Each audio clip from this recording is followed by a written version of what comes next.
Hello student, इस video के अंदर हम chapter number 7 control and coordination उसको थोड़ा आगे डिस्कस करेंगे। लास्ट वीडियो के अंदर हमने प्लांट हार्मोन्स के बारे में देखा था, मूवमेंट के बारे में देखा था, प्लांट मूवमेंट के बारे में देखा था। ओके, तो प्लांट के अंदर जो कंट्रोल और कोऑर्डिनेशन होता है वो प्लांट हार्मोन्स की वजह से होता है। ओके, ये ऑलरेडी हम डिस्कस कर चुके हैं। अब हम एनिमल्स की बात करेंगे।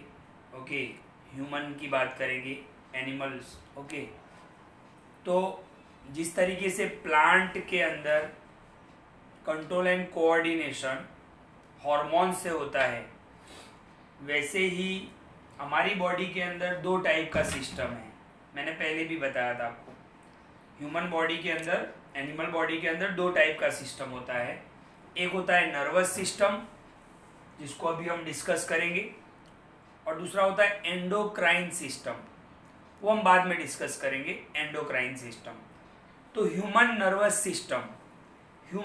सिस्टम क्या है, इसका क्या रोल है, ये कितना इम्पोर्टेंट है हमारे लिए। ओके, तो ध्यान से देखो, यहाँ पर हम पहले ये समझ लेते हैं कि हमारा जो नर्वस सिस्टम है, ध्यान से देखना, हमारा जो नर्वस सिस्टम है उसको समझ लेते हैं। तो क्या लिखा हुआ है, पहले हम लाइन पढ़ लेते हैं। Nervous system controls and coordinate.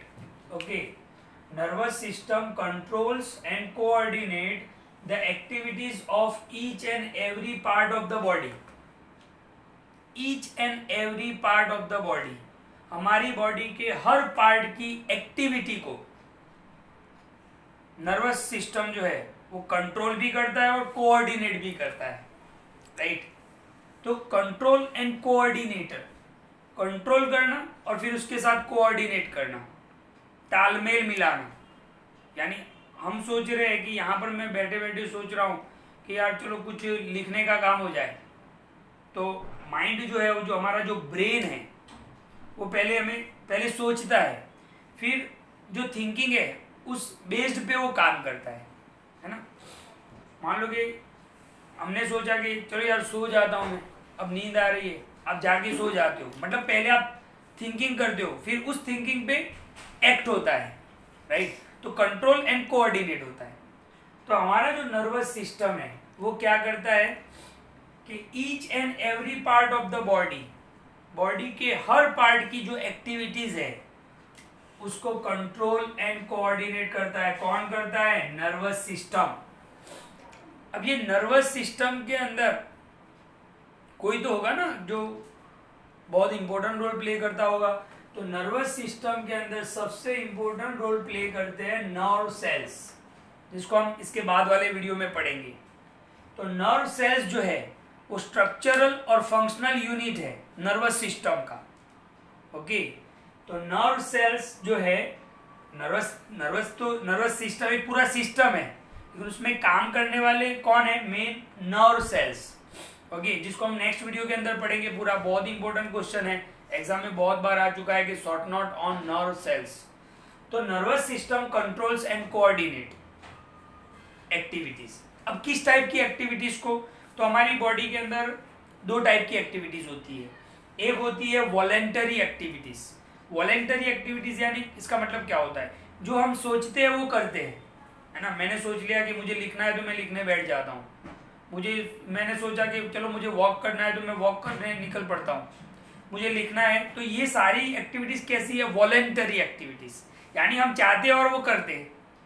तो सारी वॉलेंटरी एक्टिविटीज को भी कंट्रोल एंड कोऑर्डिनेट कौन करता है? Nervous system. लिखा है देखो, it control and coordinate the muscular activities. अच्छा, ये मस्कुलर एक्टिविटीज भी है ना, वॉकिंग, राइटिंग, डांसिंग। तो मस्कुलर एक्टिविटीज भी बोलेंगे। वॉलंटरी क्यों बोलेंगे? क्योंकि देखो, आपने सोचा कि चलो यार मुझे डांस करना है, आप डांस करने लग जाते हो, आपने सोचा और आप कर सकते हो। ओके, राइटिंग, आपने सोचा कि चलो यार मुझे कुछ लिखना है, आप लिखने बैठ जाते हो। ओके, तो इसको हम वॉलंटरी एक्टिविटीज बोलेंगे कि भाई आपके कंट्रोल में है, आपके दिमाग, आपने सोचा और वो एक्टिविटी कर लिया, तो इसको भी कंट्रोल करता है। और दूसरी है इनवॉलेंटरी एक्टिविटीज। जो आपके कंट्रोल में नहीं है। देखो हार्ट बीट आपके कंट्रोल में नहीं है, आप ऐसे नहीं बोल सकते हो कि भाई अभी मैंने थोड़ी देर के लिए मेरे हार्ट को बंद रखा है, आप उस पर कोई कंट्रोल नहीं होता है, वो अपने आप हार्ट बीट होता है। ब्रीथ रेस्पिरेशन आप उसको कंट्रोल नहीं करते हो, राइट। तो ऐसी एक्टिविटीज जो हमारे कंट्रोल में है उसको हम बोलेंगे वॉलेंटरी एक्टिविटीज, और ऐसी एक्टिविटीज जो हमारे कंट्रोल में नहीं है उसको हम बोलेंगे इनवॉलेंटरी एक्टिविटीज।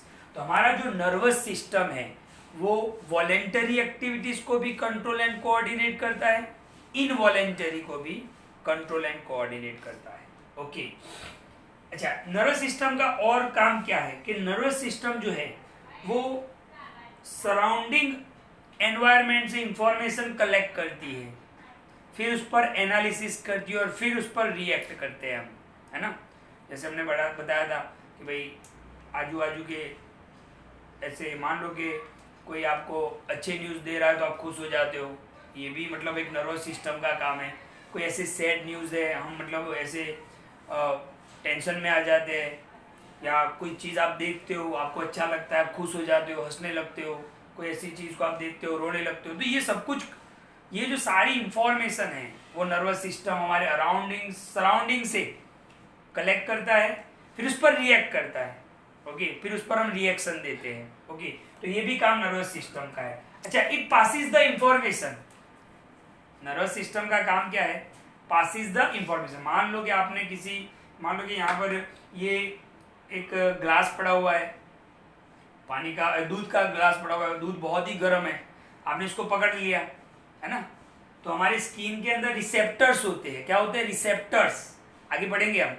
तो जैसे हमने यहाँ पे पकड़ा हमारे ब्रेन को पता चल जाता है, तो ये इंफॉर्मेशन पास हुआ, तो वो पास कौन करवाता है, नर्वस सिस्टम। जैसे हमने पकड़ा उसको छोड़ दिया, लेकिन हम अपने आप से नहीं छोड़ते उसको, जैसे हमने उसको टच किया था यहाँ से इंफॉर्मेशन पास हुआ, ब्रेन ने बताया कि भाई हाँ गर्म है उसको छोड़ दो आप, तो फिर आप छोड़ देते हो। कितना फास्ट, यानी passes the information. Nervous system क्या करता है, pass the information from one system to other, एक सिस्टम से दूसरे सिस्टम में वो पास करता है in the form of impulses. कौन से फॉर्म में इंफॉर्मेशन जाता है, इम्पल्सिस फॉर्म में जाता है। मैंने आपको बताया था, हमने टच मी नॉट प्लांट देखा था, उसमें इलेक्ट्रिकल इम्पल्सिस जनरेट होते हैं, राइट। तो हमारी बॉडी के अंदर भी ये इंफॉर्मेशन को कौन से फॉर्म में पास होता है, इम्पल्सिस के फॉर्म में पास होता है। और नर्वस सिस्टम का मेन सोल्जर कौन है, मेन सर्वेंट कौन है, nerve cells. Okay nerve cells हमारी बॉडी में फैले हुए हैं। ओके तो नेक्स्ट वीडियो के अंदर हम देखेंगे नर्व सेल्स के बारे में भी। तो यहाँ पर हम देख लेते हैं, collect the information from surrounding, information को कलेक्ट करते हैं, एनालिसिस करते हैं, फिर उस पर रिएक्ट करते हैं। It passes the information, nervous system क्या करते हैं, इंफॉर्मेशन को पास भी करते हैं, है ना, एक पार्ट से दूसरे, एक सिस्टम से दूसरी सिस्टम में। Okay in the form of impulses. Okay अब हम ह्यूमन नर्वस सिस्टम को थोड़ा देख लेते हैं, उसके कौन कौन से टाइप है। ओके तो ध्यान से देखो, ह्यूमन नर्वस सिस्टम। ओके चलो यहाँ पर मैंने लिखा हुआ है, बता देता हूँ आपको। ओके ध्यान से देखना, ह्यूमन नर्वस सिस्टम, हमारा जो नर्वस सिस्टम है वो CNS और PNS दो पार्ट में डिवाइड होता है। हमारा जो नर्वस सिस्टम है वो CNS एंड PNS दो पार्ट में डिवाइड होता है। CNS का मतलब क्या होता है, सेंट्रल नर्वस सिस्टम। CNS का मतलब क्या होता है, सेंट्रल नर्वस सिस्टम। और PNS का मतलब क्या होता है, पेरिफेरल नर्वस सिस्टम। ओके ये है सेंट्रल और ये है पेरिफेरल। ओके तो PNS पेरिफेरल नर्वस सिस्टम। तो हमारा जो नर्वस सिस्टम है वो CNS और PNS में डिवाइड होता है। अच्छा CNS की बात करें तो हमारे सेंट्रल नर्वस सिस्टम में ब्रेन और spinal cord. Central nervous system में कौन है, ब्रेन एंड स्पाइनल कॉर्ड। तो हमारा जो CNS है ना, सेंट्रल नर्वस सिस्टम, उसमें ब्रेन और स्पाइनल दोनों आते हैं, राइट, स्पाइनल कॉर्ड। ओके, हमारा ब्रेन और ये स्पाइनल कॉर्ड बाद में हम डिस्कस करेंगे, ये सीएनएस में आते हैं, राइट। पीएनएस के अंदर भी दो है, एक है क्रेनियल, नाम याद रखना है आपको, cranial nerves, okay, cranial nerves and spinal nerves, okay. Peripheral हमें इतना डीप में नहीं पढ़ना है, हमें तो यहाँ पर पढ़ना है सेंट्रल नर्वस सिस्टम। तो आप याद रख लो कि ह्यूमन नर्वस सिस्टम जो है वो दो पार्ट में डिवाइड होता है, एक होता है सीएनएस, दूसरा होता है पीएनएस। सीएनएस मतलब सेंट्रल नर्वस सिस्टम, पीएनएस मतलब peripheral nervous system. Central nervous system है, उसमें ब्रेन और स्पाइनल कॉर्ड आएंगे, हमारा ब्रेन और ये स्पाइनल कॉर्ड, राइट। और पीएनएस के अंदर cranial nerves and spinal nerves ये आएंगे। अब हम इसका देख लेते हैं कि इसका यूजेस क्या है, मतलब इसका फंक्शन क्या है। तो सीएनएस जो है, सेंट्रल नर्वस सिस्टम जो है, जिसमें ब्रेन और स्पाइनल कॉर्ड आते हैं, वो क्या करते हैं, receives information from external environment. CNS का फंक्शन क्या है कि ये एक्सटर्नल एनवायरनमेंट से इंफॉर्मेशन को रिसीव करते हैं, ओके। अच्छा, ब्रेन का काम क्या है, तो ब्रेन क्या है, मेन कोऑर्डिनेटिंग सेंटर है हमारी बॉडी का। ब्रेन क्या है, मेन कोऑर्डिनेटिंग सेंटर है। ब्रेन हमें क्या करता है, सोचने पर मजबूर करता है कि सोचो आप, फिर आप जो सोच रहे हो, जो थिंकिंग कर रहे हो, उस पर आप एक्ट करो। तो ब्रेन क्या है, main coordinating centre of the body, जो हमें brain allows us to think, हमें सोचने पर मजबूर करता है, फिर हम उसी सोच के हिसाब से हम काम करते हैं, ओके। स्पाइनल कॉर्ड बहुत ही इंपॉर्टेंट है। स्पाइनल कॉर्ड इन्वॉल्व होता है रिफ्लेक्स एक्शन के अंदर, हम आगे बताएंगे रिफ्लेक्स एक्शन क्या है, हम आगे डिस्कस करेंगे। अभी आप इतना याद रखो कि सीएनएस का काम क्या है, receives information from external environment, external environment से इंफॉर्मेशन को रिसीव करना। Brain main coordinating center, okay, और brain allows us to think, okay.